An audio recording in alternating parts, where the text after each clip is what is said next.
अस्सलाम वालेकुम क्लास। तो हम लास्ट लेक्चर में सेंसेशन के बारे में पढ़ रहे थे। हम लोगों ने उसमें सेंसेशन का इंट्रोडक्शन पढ़ा कि सेंसेशन होती क्या है, किस तरह से प्रोसेस करती है। अब हम अपनी 5 सेंसेस के थ्रू पढ़ेंगे कि हम किस तरह चीज़ों को सेंस करते हैं। सबसे पहले इस चीज़ में आ जाती है विजन। विजन क्या होता है? आपका देखना, कि आपका जो फिजिकल वर्ल्ड है, जो आप उसको किस तरह से देखते हो। इसके अंदर जो आपका मेजर सेंसरी ऑर्गन होता है, जो इन्वॉल्व होता है, वो आई होता है, जैसे कि आप सबको पता है। इसके अंदर जो आपका विजुअल सिस्टम है, वो एक मेंटल रिप्रेजेंटेशन बना लेता है वर्ल्ड की, और जो आपका ब्रेन है वो उसको इंटरप्रिटेशन करता है उसकी। ठीक है। उसके बाद अगर हम इसकी एनाटमी पढ़ें तो इसके अंदर सबसे पहले आ जाता है कि आई आ जाता है, उसका स्ट्रक्चर आता है। इसमें कॉर्निया जो होता है आई का सबसे जो पहला पार्ट होता है, जिसके अंदर से लाइट वेव्स जो है वो ट्रांसमिट होती हैं। उसके ट्रांसमिट होती हैं वो वेव्स, आगे जाके प्यूपल में जाती हैं। प्यूपल का साइज बड़ा या छोटा हो जाता है लाइट के हिसाब से। अगर लाइट कम है तो वो अपने जो प्यूपल का साइज है उसको बढ़ा देगा, उसको एक्सपेंड कर देगा। अगर लाइट बहुत ज़्यादा है तो वो उसको श्रिंक कर देगा, ताकि जो लाइट की करेक्ट अमाउंट है वो आँख के अंदर जा सके। जो प्यूपल का साइज कंट्रोल करता है उन मसल्स को हम आइरिस बोलते हैं। उसके बाद नेक्स्ट आता है कि जब लाइट पीपल के थ्रू कर जाती है, पास कर जाती है, उसके बाद वो लाइट लेंस पे जाती है, जो कि आपका एक स्ट्रक्चर होता है, कर्व स्ट्रक्चर आँख के अंदर होता है, उसके अंदर लाइट जाती है। और जो नॉर्मल, जिनके कोई मसला नहीं होता, जिनकी आई साइट वीक नहीं होती, वो जो होता है वो उस लेंस को, जो लेंस होता है वो उस इमेज को परफेक्टली फोकस करता है। आपके आँख के पिछली तरफ एक पार्ट होता है फोविया।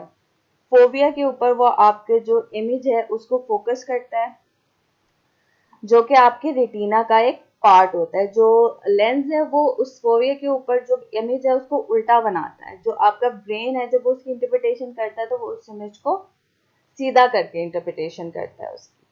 उसके बाद वो कहते हैं जो वो पार्ट होता है फोविया, उसके अंदर बहुत सारी जो होते हैं फोटो रिसेप्टर सेल होते हैं।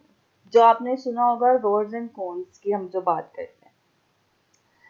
अगर हम इसको फर्दर देखें तो कॉन्स जो होते हैं वो आपके लाइट डिटेक्टिंग सेल्स होते हैं, यानी कि वो कलर को डिटेक्ट करते हैं। वो आपकी जो लाइट ब्राइट चीज़ें होती हैं उनको डिटेक्ट करने में जो आपके कॉन्स होते हैं वो इन्वॉल्व होते हैं। ये जो आपकी एबिलिटी होती है किसी भी कलर को परसीव करने की, इसके अंदर जो आपके सेल्स इन्वॉल्व होते हैं उनको हम कॉन्स बोलते हैं। जहाँ तक रोड्स की बात है, रोड्स जो होते हैं वो डार्क लाइट के अंदर या लो लाइट के अंदर, आप कह लो कंडीशंस जो होती हैं उसके अंदर काम करते हैं। उसके बाद वो कहते हैं जो आपकी बिल्कुल एंड में ये वाली जो चीज़ आती है, ऑप्टिक नर्व आती है। ये जो होता है वो जो आपकी जो इंफॉर्मेशन सारी इनकोड हो जाती है उसको ब्रेन तक पहुंचाती है, ताकि ब्रेन उसकी इंटरप्रिटेशन का काम कर सके। इस तरह से हमारी विजुअल सेंसेशन काम करती है। नेक्स्ट आती है ऑडिशन। ऑडिशन क्या होती है? ऑडिटरी मीन्स हम जो साउंड सुनते हैं उसको परसीव करते हैं। वो कहते हैं कि जो आपकी बेसिकली जो ऑडिटरी सिस्टम होता है, वो जो आपके प्रेशर वेव्स होते हैं आपके किसी भी मीडियम के, चाहे वाटर हो गया चाहे एयर हो गया, जिसमें वो जब साउंड वेव्स होते हैं तो इनको एक मीनिंगफुल साउंड में चेंज करता है, जो आपका ऑडिटरी सिस्टम होता है। जब भी हम साउंड की बात करते हैं तो एक बात आती है फ्रीक्वेंसी की। फ्रीक्वेंसी क्या होती है? आपकी नंबर ऑफ साउंड वेव्स होती हैं पर सेकेंड, कि जो आपकी साउंड वेव्स आ रही हैं वो कितनी नंबर्स में आ रही हैं या उस कितने साइकिल्स बन रहे हैं पर सेकेंड। इसको हम हर्ट्ज से मेजर करते हैं। जैसे कि अगर आप इधर पिक्चर में देखें तो ये जो जिसमें ज़्यादा लूप्स आए हुए हैं, ज़्यादा साउंड वेव्स आई हुई हैं, वो हाई फ्रिक्वेंसी है, और जिसमें कम आई हुई है वो लो फ्रिक्वेंसी है। जो फ्रिक्वेंसी होती है वो आपकी पिच बनाती है कि आपकी आवाज़ कितनी बारीक या भारी होगी। तो जिनकी हाई फ्रिक्वेंसी होती है उनकी हाई पिच होती है, और जिनकी लो फ्रिक्वेंसी होती है उनकी लो पिच होती है। इसके बाद हम बात करते हैं एम्पलीट्यूड की। फ्रिक्वेंसी के अलावा एक और बात आती है साउंड वेव्स के अंदर, एम्पलीट्यूड। एम्पलीट्यूड होता है vertical sound size of the sound wave, यानी कि एक जो साउंड वेव आ रही है आपकी तरफ उसकी हाइट कितनी है। जैसे अगर आप इसमें देखें तो जब ये हाइट ज़्यादा होगी, ये जो बम्प है ये ज़्यादा वर्टिकल साइज का ज़्यादा होगा तो वो आवाज़ लाउड होगी, और जिसका कम होगा वो थोड़ी सी हल्की आवाज़ होगी। कि आपका जो आवाज़ कितने ज़ोर से बोलते हो या जितनी आहिस्ता बोलते हो वो चीज़ एम्पलीट्यूड को रेफर करती है। ठीक है, तो वो कहते हैं साउंड वेव जो होती हैं वो आपके ट्रेवल करती हैं एयर तक डिफरेंट स्पीड और एम्पलीट्यूड के अंदर, जैसे कि हमने लाइट वेव्स करती हैं, और फिर ये मैसेज आपके ब्रेन तक पहुंचाते हैं, और जो ब्रेन है वो फिर उनको एनकोड करके बताता है कि बेसिकली उस जो आप आवाज़ सुन रहे हो उसका क्या मतलब है। ठीक है, नेक्स्ट आती है ऑल्फैक्शन। ऑल्फैक्शन जिसको हम सेंस ऑफ स्मेल भी बोलते हैं। इसके अंदर वो कहते हैं कि the molecule that activate the sense of smell are airborne, यानी कि जो मॉलिक्यूल्स होते हैं जो कि सेंस ऑफ स्मेल को एक्टिवेट करते हैं वो एयर के अंदर होते हैं। एयर उनको कैरी करके रखता है, जो हमारी हवा होती है।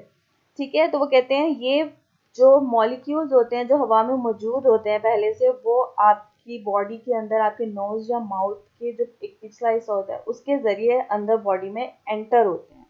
और जब भी हवा में कोई ऐसा मॉलिक्यूल हो, कोई स्मेल वाला मॉलिक्यूल हो जो आपका जो रिसेप्टर है, नोज है, जो वो रिसीव करती है, तो वो एक जनरेट करती है, टाइनी इलेक्ट्रिकल इम्पल्स को जनरेट करती है। जब आपके जो ऑल्फैक्टरी रिसेप्टर है वो जब रिसीव करती है किसी भी मॉलिक्यूल को, हवा में से स्मेल के मॉलिक्यूल्स को, तो वो एक टाइनी इलेक्ट्रिकल इम्पल्स को जनरेट करती है, जो आगे जाके आपके कॉम्प्लेक्स नेटवर्क ऑफ ब्रेन में जाता है, एंटर करता है, और जो आपका ब्रेन है वो उसको फौरन से क्विकली रिकग्नाइज कर लेता है कि वो स्मेल अच्छी है या बुरी है। ठीक है, उसके बाद बात आती है सेंस ऑफ टेस्ट की। इसमें वो कहते हैं कि ये भी आपके मॉलिक्यूल्स होते हैं जो आपके टेस्ट बर्ड्स जो होते हैं, आप कह लो टेस्ट बर्ड्स जो होते हैं, उनके जरिए जो आप फील करते हो। आप कुछ भी मुंह में डालते हो तो आपकी जबान में, आपके माउथ के ऊपर की साइड पे जिसको हम रूफ बोलते हैं, और जो आपका थ्रॉट है उसमें पीछे की तरफ आपके मुख्तलिफ टेस्ट बर्ड्स होते हैं। जब भी आप कोई भी तरह की चीज़, जैसे इन्होंने बोला हुआ है कि आप इनमें से कोई सा भी जो, हर टेस्ट के लिए अलग टेस्ट बर्ड्स होते हैं, जैसे स्वीट हो गया, सॉल्टी हो गया, सोर हो गया, बिटर हो गया। तो जो भी चीज़ आप खाते हो जो आपके टेस्ट बर्ड्स की तरफ जाती है तो वो उनको रिसीव करते हैं, और उसके बाद एक न्यूरोट्रांसमीटर को रिलीज करते हैं। जो इलेक्ट्रिकल चार्ज बनता है वो एक न्यूरोट्रांसमीटर को रिसीव करता है, और वो न्यूरोट्रांसमीटर आगे जाके वो इलेक्ट्रिकल इम्पल्स को न्यूरॉन तक लेके जाता है, जो कि आपका सिग्नल ब्रेन तक लेके जाता है, और फिर ब्रेन इंटरप्रिटेशन करता है कि आप किस टेस्ट की चीज़ खा रहे हो, वो स्वीट है, सॉल्टी है, सॉर है या बिटर है। नेक्स्ट आता है sense of touch. Sense of touch वो कहते हैं हमारे जो बॉडी में ह्यूज नेटवर्क ऑफ नर्व्स हैं वो कंट्रोल करते हैं। आपकी बॉडी में हर जगह जो आपकी स्किन है उसके अंदर नर्व्स होती हैं। ठीक है, वो आपके टच रिसेप्टर्स होते हैं आपकी स्किन के अंदर, जिनको हम जिससे आप किसी भी चीज़ को फील करते हो।